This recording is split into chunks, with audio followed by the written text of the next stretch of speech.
देश का आम बजट अब से कुछ ही घंटे बाद पेश होने जा रहा है और पूरे देश की निगाहें वित्त मंत्री निर्मला सीतारमण पर टिकी हुई कि इस बार अपने पिटारे से क्या कुछ लेकर निकालेंगे।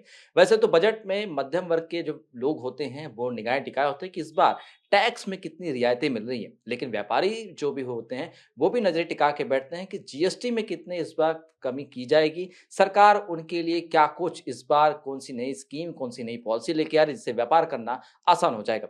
बजट अब आ रहा है कुछ ही घंटे बाद, तो ऐसे में मुंबई के तमाम जो बड़े व्यापारी हैं, वो भी उनकी धड़कनें तेज हो चुकी है कि व्यापार जगत के लिए 2026 साल कैसा होगा। हमारे साथ इस वक्त कपड़ा व्यापारी गणपत कोठारी जी इस वक्त मौजूद हैं, जो कई सालों से देश की आर्थिक राजधानी मुंबई में अपना व्यापार कर रहे हैं। सर, सबसे पहले तो ये बताइए कि बजट आ रहा है और बजट में व्यापारी जो होता है वो भी अपनी निगाहें टिका के बैठता है कि सरकार क्या कुछ पॉलिसी लेकर आ रही है, व्यापार करना कितना सुगम होगा।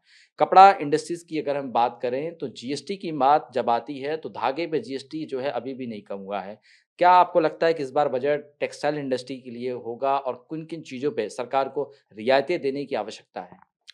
अभी सबसे बड़ी बात तो ये हुई है कि रिसेंटली जो भारत सरकार ने ईयू के साथ जो ट्रीटियां की है, उसमें कपड़े बाजार को बहुत बड़ा प्रोत्साहन मिल सकता है।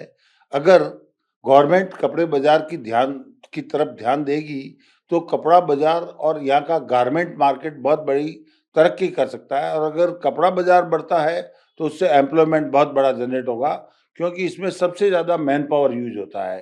तो मेरी सरकार से यही मैं अपनी लेवल पे यही मांग करूंगा कि सरकार कपड़ा बाजार के लिए जितनी ज़्यादा रियायतें दे सकती है दें, ताकि जो चाइना से आज इंपोर्ट हो रहा है उस इंपोर्ट पे रोक लग सके और हमारे हिंदुस्तान का ज़्यादा से ज़्यादा फैब्रिक्स और गारमेंट्स एक्सपोर्ट हो सके। तो पहली डिमांड तो मेरी यही रहेगी कि सरकार विशेष करके इस पर ध्यान दे, क्योंकि ये सबसे बड़ा एम्प्लॉयमेंट देने का साधन है जिसमें हाईएस्ट मैन पावर यूज होता है।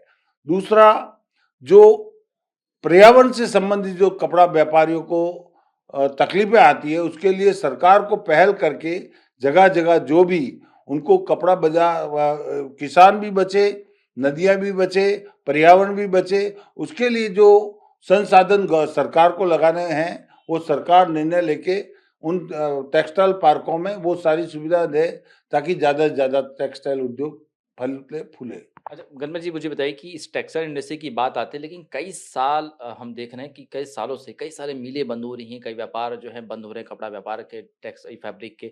ये एक बड़ा चिंता का विषय है। सरकार इस सेक्टर के बारे में ज़्यादा ध्यान दे नहीं रही है, फैब्रिक के बारे में। आज भी हम कपड़ा जो है, धागा जो है बांग्लादेश, चीन से आयात कर रहे हैं। एक्सपोर्ट जो है कपड़ों का वो हो नहीं पा रहा है। आपको लगता है कि बहुत पहले सरकार को ध्यान देने की आवश्यकता है, क्योंकि जिस हिसाब से आपने कहा बहुत बड़ा बाज़ार है कपड़ा बाज़ार भारत का? कपड़ा बाजार को कॉस्ट फ्रेंडली बनाने के लिए सरकार को ही विशेष ध्यान देना पड़ेगा, क्योंकि हमारी कॉस्टें अदर देशों की बनिस्बत बहुत ज़्यादा आती है। उस वजह से कई बार हम एक्सपोर्ट में भी मार खाते हैं। तो कपड़ा बाजार के लिए विशेष सुविधाएं, विशेष रियायतें, सस्ते लोन, अच्छी ज़मीनें, अच्छी जगह पे टेक्सटाइल पार्क डेवलप करके लोगों को प्रोत्साहन करेगी, तभी टेक्सटाइल बाजार बहुत आगे बढ़ पाएगा और हिंदुस्तान की इकोनॉमी में बहुत बड़ा योगदान देगा।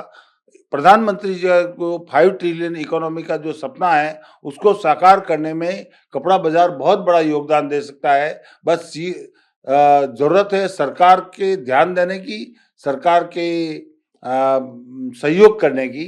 तो उद्योगपति यहाँ बहुत है। टेक्सटाइल आज जैसे हमारा सूरत, अहमदाबाद, इचलकरंजी, मालेगांव, बालोतरा, जोधपुर, भीलवाड़ा, ये सारे टेक्सटाइल के बड़े हब है। उनको और बढ़ाने के लिए और उद्योगपतियों को इन्वॉल्व करने के लिए सरकार को विशेष रियायतें देनी पड़ेगी। सर, एक लास्ट क्वेश्चन, सरकार ने पिछले साल 2025 के बजट में 12 लाख की कमाई पे टैक्स फ्री किया था। अब आपको लगता है कि इसमें थोड़ी सी और रियायत देंगे? अगर पैसे बचेंगे, लोग खरीदारी करेंगे, इन्वेस्टमेंट करेंगे। कपड़ा जो है हम देख रहे हैं कि मार्केट एक तरफ चले गया था, बहुत चीज़ें दिक्कतें आ गई थी। एमएसएमई सेक्टर की भी बात जब आती है तो आपको लगता है कि टेक्सटाइल इंडस्ट्री के बारे में भी सोचना चाहिए? सरकार एमएसएमई सेक्टर में स्टार्टअप इंडिया के बारे में बात तो कहती है, लेकिन टेक्सटाइल इंडस्ट्री को साइड में रखी है, उनके बारे में जिक्र नहीं करती है। सरकार मोदी जी आने के बाद बहुत सी उन्होंने मिडिल क्लास के लिए बहुत कुछ सोचा, बहुत सी रियायतें दी, लेकिन अभी भी कुछ कमियां हैं। अगर ये सरकार ध्यान दे के और ज़्यादा इनकम टैक्स में रियायतें देगी, तो लोगों का सेविंग पावर बढ़ेगा और उस सेविंग पावर का खर्चा आदमी रोटी, कपड़ा और मकान 3 जगह खर्च करता है और इन 3 चीज़ों को बढ़ाने के लिए जितनी बचत होगी वो ज़्यादा से ज़्यादा खर्च करेगा। चलिए, बिल्कुल, बहुत-बहुत शुक्रिया। बिल्कुल ये थे कपड़ा व्यापारी गणपत कोठारी जो साफ तौर पे कह रहे हैं कि रोटी, कपड़ा, मकान जो इंसान की ज़िंदगी की मूलभूत सुविधाएँ होती हैं, जिसके बगैर इंसान जी नहीं पाता है, उस पर सरकार को ध्यान देने की आवश्यकता है। जिसमें से कपड़ा व्यापार जो भारत का एक पारंपरिक बाज़ार है, पुराना बाज़ार है, जिसको लेकर कई सारे व्यापारी लगातार सरकार से गुहार लगा रहे हैं कि धागा जो है उस पर जीएसटी कम किया जाए और जो इम्पोर्ट कपड़ा हम बाहर देशों से कर रहे हैं, वो भारत में ही यानी स्वदेशी बाज़ार जो है स्वदेशी निर्माण जो है किया जाए ताकि एक्सपोर्ट इंडिया का बढ़े। लेकिन बहरहाल देखना होगा कि सरकार अपने पिटारे में इस इंडस्ट्रीज़ के लिए क्या कुछ लेकर आती है। कैमरामैन सुभाषित दाम के साथ शुभम पांडे, टीवी 9 भारतवर्ष, मुंबई।